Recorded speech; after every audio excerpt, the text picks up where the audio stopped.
میں صاحب میں آپ کی طرف آؤں گا. یہ جو حکومت نے ٹیکس ہدف مقرر کیا ہے وصولی کا، یہ 12 غالباً 9 ہے، 970 تقریباً 13 ارب سمجھ مقرر لیں، کیا 13 گیا ہے. ٹریلین سمجھ کیا سکتے یہ ہیں. ہاں آئی ایم بالکل. ایف کو جسٹ راضی کرنے کے لیے کیا گیا ہے یا حکومت اس کو وصول بھی کر پائے گی؟ یہ بہت بڑا چیلنج حکومت کے لیے.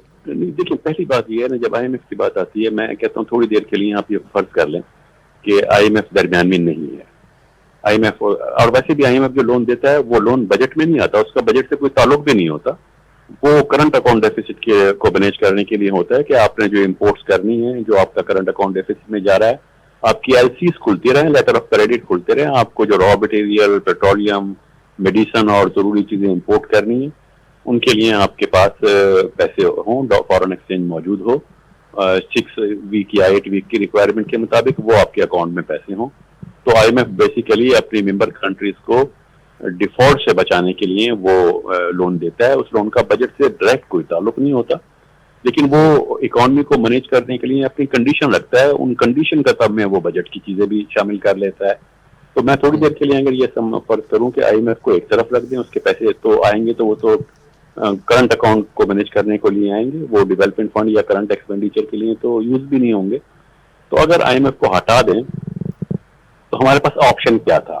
یہ ضروری ہے. ہم آئی ایم ایف کی مخالفت تو کرتے ہیں اور کرنی چاہیے، ٹھیک ہے، بہت سارے اسٹیپ ایسے ہیں جو ہمارے لیے ڈراسٹک ہیں، لیکن میرا کہنا یہ ہے کہ آپ آپشن بھی بتائیں نا. کسی نے کوئی شیڈو بجٹ دیا ہے کہ کوئی بتایا، یہ بھی کوئی شیڈو بجٹ یا کوئی یہ تو بتایا نا کہ اس چیز پہ ٹیکس نہیں لگنا تھا، اس پہ لگنا تھا، یہ خرچے کم نہیں ہونے تھے، یہ خرچے کم ہونے چاہیے تھے.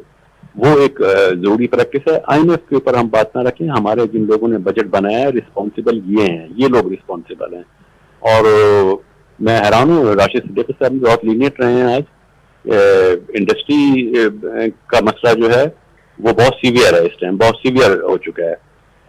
ایک وقت یہ آرگومنٹ دیے جاتے تھے کہ یہ لوگ پروفٹ کما رہے ہیں، اور اگر کما رہے ہیں تو یہ آگے یہ باتیں کر رہے ہیں ٹیکسز کی، اگر ان کو نقصان ہو رہا ہوتا تو یہ کیوں بزنس چلا رہے ہیں.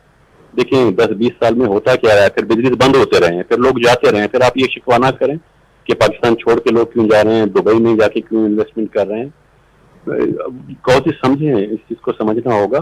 اور جو ٹیکس کا ٹارگیٹ رکھا گیا ہے، ایک چیز ایڈمٹ کی اکنامک سروے میں بجٹ کے آنے سے ایک دن پہلے، کہ ٹیکسز کے پچھلے ٹارگیٹ اچیو نہیں ہوئے تھے، اس لیے کہ وہ بھی الگ ٹارگیٹ تھے.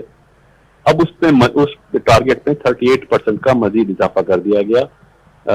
13 ٹریلین روپیز کے ٹیکس کی کلیکشن کی بات کی گئی ہے. 3 ٹریلین کا اضافہ کر دینا، 3 سے 4 ٹریلین کا اضافہ کر دینا، اور اس کی کلیکشن انہی ذرائع سے کرنا، انہی سورسز سے کرنا جو پہلے آلریڈی ٹیکس برڈن، جو آلریڈی برڈن ہے. تو کیونکہ کوئی نیا ایونیو نہیں ہے، کوئی نئی ٹیکسز کی بات نہیں ہو رہی کہ کسی پر لگایا جائے گا. بات سمپل ایک فارمولا ہے جو ڈسکس ہوتا رہا ہے، اور اب سے نہیں، برٹش انڈیا کے زمانے سے جو ایک فارمولا تھا کہ جو جتنا کما رہا ہے وہ اس پر ٹیکس دے. بات نہ ایگریکلچر کی ہے، نہ انڈسٹری کی ہے، نہ سروسز کی ہے، نہ ہول سیلر کا مسئلہ ہے، نہ ریٹیلر کا مسئلہ ہے. جو کما رہا ہے اس میں سے وہ خرچے نکالنے کے بعد اپنے جو اس کے بچتا ہے اس کے اوپر ٹیکس لگ جائے. کموڈیٹیز کے پرائزز پہ نہیں. ابھی تو انہوں نے پیٹرولیم لیوی 20 روپے کی بڑھاتے ہیں، جی ایس ٹی کے ریٹ بڑھا دیتے ہیں، اور پھر یہ کہنا انفلیشن کم ہو جائے گا. انفلیشن کیسے کم ہو جائے گا؟ انفلیشن تو آپ نے خود کریٹ کر دیا نا. ان چیزوں کی پرائز میں انفلیشن شامل ہو جائے گا، اور جب ان چیزوں کی پرائز بڑھ جائیں گی تو انفلیشن کم، تو پھر کم کیسے کہہ رہے ہیں؟ پھر تو انفلیشن بڑھنا ہی چاہیے.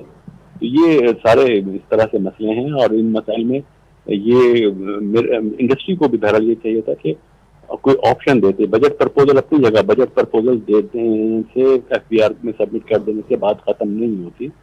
ان چیزوں کو ہائی لائٹ کرنا چاہیے تھا کہ ہمارا کیا الٹرنیٹس ہیں ہمارے پاس، وہ الٹرنیٹ بتانے چاہیے تھے. اور الٹرنیٹ جو بتاتے ہیں وہ فیزیبل الٹرنیٹس کی بات ہو رہی ہے. اچھا میں صاحب، جو یہ تنخواہ دار طبقہ ہے اس کا بڑا ایشو چل رہا ہے. وہ بول رہے ہیں کہ سارا ٹیکس وصولی کا جو ہدف ہے وہ اس کا بوجھ ہم ہی کیوں اٹھائیں. جو دوسرے سیکٹرز ہیں جو غیر تنخواہ دار طبقہ ہے، جیسے ریسٹورنٹ کے بزنس کے لیے کہا جاتا ہے کہ تقریباً سال کے اندر 100 ارب روپے کا بزنس ہوتا ہے، تو ان سے کیسے ٹیکس کلیکٹ کرے گی حکومت؟ تنخواہ دار کا تو سمجھ میں آ جاتا ہے، اس کی سیلری آتی ہے، وہ معاملے تو ہو جائیں گے، لیکن جو غیر تنخواہ دار طبقہ ہے اس کی ٹیکس وصولی کتنا بڑا چیلنج ہے؟ بیسیکلی یہ جو ٹیکس کلیکشن ہو گیا نا، میں 1993 کے بعد سے میں ان چیزوں کو آبزرو کر رہا ہوں.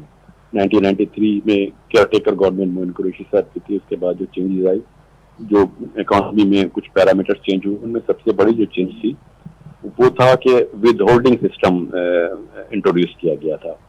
تو تنخواہوں سے جو ٹیکس کلیکٹ ہو جاتا ہے وہ بیسیکلی ود ہولڈنگ ٹیکس ہوتا ہے, جو ایڈوانس میں ہی لے لیا جاتا ہے. تو اور بھی بہت سارے کانٹریکٹر بھی ایڈوانس ٹیکس لے لیتے ہیں.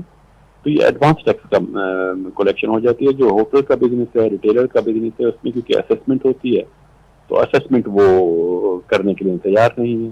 اب یہ رہے کہ جو بجٹ پڑ رہا ہے وہ تنخواہ دار طبقے پہ پڑ رہا ہے, اور آلموسٹ ان کے ڈبل ہو جائیں گے.